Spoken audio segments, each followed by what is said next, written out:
Bismillahirrahmanirrahim. Assalamualaikum warahmatullahi wabarakatuh.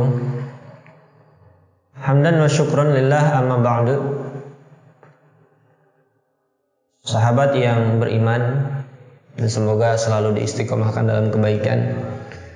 Berjumpa kembali dengan saya, sebagaimana saya berkata pada video sebelumnya, insyaallah kita akan secara rutin continue membahas hadis-hadis yang berada pada kitab Bulughul Maram karya Al-Alim Al-Alamah Syekh Ibnu Hajar Al-Asqalani.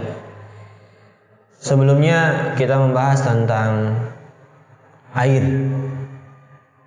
Jenis-jenis air, salah satunya adalah air laut, bagian dari kitab Thaharah di kitab Bulughul Maram. Insyaallah pada kesempatan selanjutnya, yaitu saat ini, kita akan membahas masih berkenaan dengan air sesuai dengan kitab fikih, yaitu salah satu kitab fikih membahas tentang air. Kitab Safinatun Najah dikatakan bahwa jenis air itu ada dua, al-ma'ul qalil wal ma'ul kathir. Al-qalil wa dunal kullatain, yang tidak ada dari dua kulah. Wal kathir kullatain fa aksar. Yang air jenis yang kedua adalah dua kulah ataupun lebih dari dua kulah. Lalu dikaitkan ke dalam dalil hadis, apakah tercantum atau tidak pada kumpulan hadis-hadis di kitab Bulughul Maram karya Ibnu Hajar Al-Asqalani, yaitu terdapat pada hadis nomor 3 di bab Thaharah dan juga hadis nomor 4. Insyaallah hari ini akan saya bacakan, dan mudah-mudahan mungkin penjelasan singkat saya bisa dipahami oleh semuanya.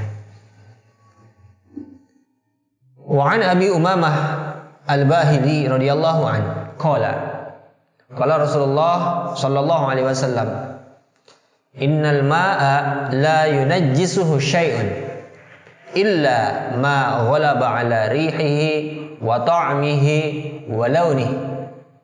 Akhrajahu Ibnu Majah wa dha'afahu Abu Hatim walil Baihaqi. Al-ma' tahurun illa in taghayyara rihuhu aw ta'muhu aw launuhu binajasatin tahdutsu fihi. Itu hadis yang ketiga di bab Thaharah kitab Bulughul Maram. Dan hadis yang keempat, wa an Abdullah bin Umar radhiyallahu anhu qala Rasulullah sallallahu alaihi wasallam, idza kana al-ma'u kullatain lam yahmil al-khabath wa fi labdin lam yanjus. Akhrajahu al-arba'ah wa sahahahu Ibnu Huzaimah wa Ibnu Hibban wal Hakim. Ikhwani yang beriman, saudaraku yang beriman,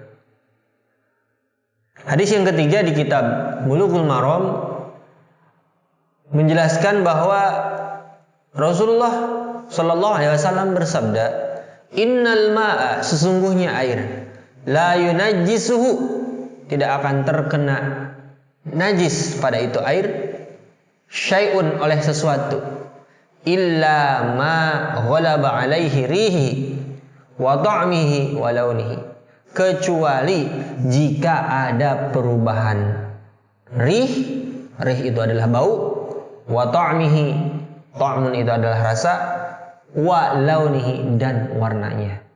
Seperti yang kita ketahui, di kitab Safinatun Najah dikatakan bahwa jenis air yang bisa kita gunakan untuk bersuci ada dua jenis, yaitu ada air sedikit, ada air yang banyak.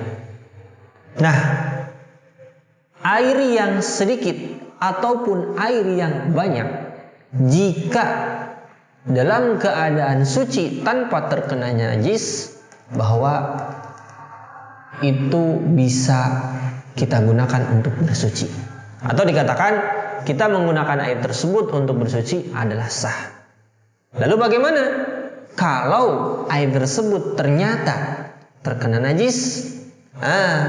La yunajjisuhu syai'un illa, air tersebut tidak akan terkena najis atau tidak ternajisi kecuali ma ghalaba ala rihihi wa ta'mihi wa launihi, kecuali air tersebut berubah rasanya ataupun warnanya ataupun baunya. Jadi ada 3. Ketika air tersebut terkena najis, kemudian ada yang berubah, rih, bau, kemudian ta'm, rasa, wa launihi, ataupun warnanya. Nah, berarti air tersebut tidak bisa digunakan lagi sebagai alat untuk bersuci bagi kita, baik yang sedikit ataupun yang banyak. Begitu juga dijelaskan di hadis yang keempat, idza kana al-ma'u qullatain lam yahmil al-khabath. Jika air tersebut dalam keadaan 2 kulah, lam yahmil al-khabath, yaitu tidak terkena najis atau tidak akan ternajisi, kecuali ada yang berubah, baik rasanya, warnanya ataupun baunya. Wallahu a'lam bishawab. Mungkin penjelasan saya yang singkat ini bisa menambah pengetahuan sebagai referensi, dalil-dalil bahwa kita akan bersuci menggunakan air, tetapi mohon berhati-hati apakah air tersebut terkena najis atau tidak. Ketika air tersebut sedikit kemudian terkena najis, maka air yang sedikit itu tetap menjadi najis. Tapi ketika air itu banyak, la yunajas, tidak akan najis. Illa, kecuali air yang banyak itu ada yang berubah, baik rasanya, warnanya ataupun baunya. Hadanallahu wa ajmain. Yang salah datang dari saya, kebenaran hanya milik Allah SWT. Assalamualaikum warahmatullahi wabarakatuh.